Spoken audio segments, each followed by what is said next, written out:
Out sourcing contract అన్ని కలుపుకొని మీరు 6 లక్షల ఉద్యోగాలు ఇచ్చుకుంటున్నామని డబ్బా కొట్టుకోవడానికి కొంచెమన్నా సిగ్గుండాలి కదా అని అడుగుతున్నాం. రాజశేఖర్ రెడ్డి గారు ఎలా పరిపాలన చేశాడు? రాజశేఖర్ రెడ్డి గారు 50,000 ఉద్యోగాలతో డిఎస్సి ఇస్తానన్నాడు. ఇచ్చిన మాట ప్రకారం రాజశేఖర్ రెడ్డి గారు మాట నిలబెట్టుకుని 52,000 ఉద్యోగాలతో 52,000 మెగా డిఎస్సి ఇచ్చిన నాయకుడు ఆ రోజు రాజశేఖర్ రెడ్డి గారు. అది వైఎస్ఆర్ మార్కు.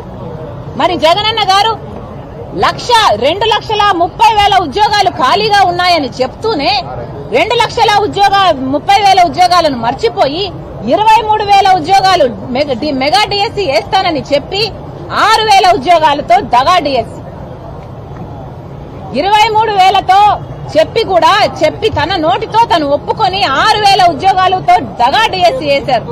ఇది జగన్మోహన్ రెడ్డి గారి మార్కు. దీనికి దానికి ఎంత తేడా ఉంది, ఎంత వ్యత్యాసం ఉంది? అసలు రాజశేఖర్ రెడ్డి గారి మార్కు ఈ మెగా డిఎస్సి అయితే జగన్మోహన్ రెడ్డి గారి మార్కు దగా డిఎస్సి. ఇది వాస్తవం అవునో కాదో వైసీపీ నాయకులే చెప్పాలి. అసలు 23,000 ఉద్యోగాలతో మెగా డిఎస్సి అని చెప్పి అధికారంలోకి వచ్చారు మీరు.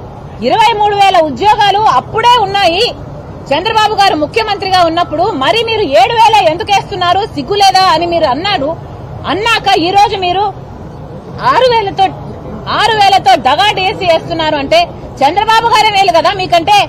23,000 ఉద్యోగాలు ఖాళీగా ఉన్నప్పుడు ఆయన 7,900 ఉద్యోగాలు భర్తీ చేశాడు. 23,000 ఉద్యోగాలకు పైగా ఇప్పుడు 30,000 ఉద్యోగాలు ఖాళీగా ఉంటే మీరిస్తున్నదన్నీ 6,100. మరి మీరు చంద్రబాబు కంటే ఘోరం కదా అని మిమ్మల్ని మీరే నిరూపించుకుంటున్నట్టే కదా. ఎన్ని మాటలు చెప్పారు? మాట తప్పము మడమ తిప్పము అన్న వాళ్ళు ఈ రోజు మాటను మడత పెట్టారు. నీటి మీద రాతలైపోయాయి మీ మాటలన్నీ. ఇదేనా రాజశేఖర రెడ్డి గారి వారసత్వం అంటే? ఆలోచన చేయాల్సిన పని ఉంది, ఆలోచన చేయాల్సిన అవసరం ఉంది, ప్రజలకు సమాధానం చెప్పాల్సిన అవసరం కూడా ఉంది. ఎన్ని మాటలు చెప్తున్నారు కదా, నవరత్నాలు అంటున్నారు, జాతిరత్నాలు అంటున్నారు, పెద్ద పెద్ద మాటలు చెప్తున్నారు జగన్మోహన్ రెడ్డి గారు, సకల శాఖ మంత్రులు అందరూ కూడా. మరి ఇప్పుడు ప్రజలకు ఏం సమాధానం చెప్తారో చెప్పండి. 2,30,000 ఉద్యోగాలు ప్రభుత్వ శాఖల్లో ఖాళీగా ఉన్నాయి. మరి మీరు ఎన్ని భర్తీ చేశారు? వైట్ పేపర్ స్టేట్మెంట్ విడుదల చేయండి.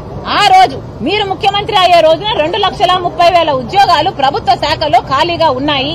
ఆ శాఖలకు సంబంధించి మీరు ఎన్ని భర్తీ చేశారో వైట్ పేపర్ విడుదల చేయాల్సిన అవసరం ఉంది.